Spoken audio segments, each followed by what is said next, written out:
بقرہ آیت نمبر 81 اور 88۔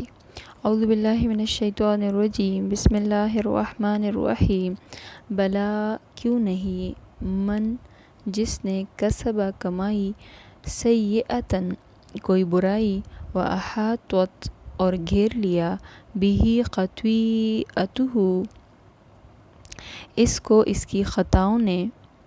فاولئک پس یہی لوگ، اصحاب النار آگ والے ہیں، ہم فیہا وہ اس میں، خالدون ہمیشہ رہیں گے، والذین اور جو لوگ آمنوا ایمان لائے، وعملوا الصالحات اور انہوں نے اچھے عمل کیے، اولئک یہی لوگ، اصحاب الجنہ جنت والے ہیں، ہم فیہا خالدون وہ اس میں ہمیشہ رہیں گے۔ بلا کیوں نہیں، من کسب جس نے کمائی، سیئۃً کوئی برائی، واحاطت اور گھیر لیا، بہ خطیئتہ اس کو اس کی خطاؤں نے، اور گھیر لیا اس کو اس کی خطاؤں نے، فاولئک اصحاب النار پس یہی لوگ آگ والے ہیں،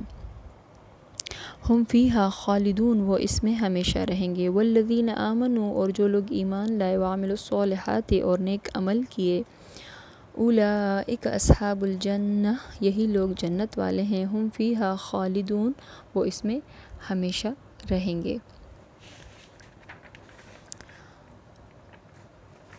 یہ یہود کی دعوے کی تردید کرتے ہوئے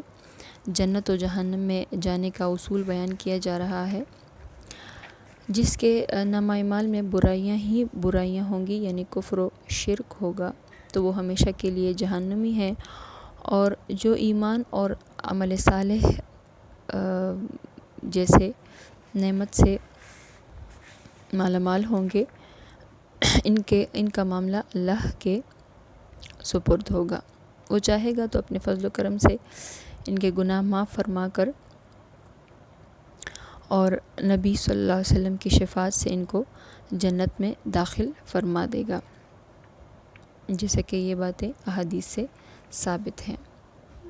اللہ تعالی ہمیں جنت کے راستے پر چلنے کی توفیق عطا فرمائے۔ وآخر دعوانا الحمدللہ رب العالمین۔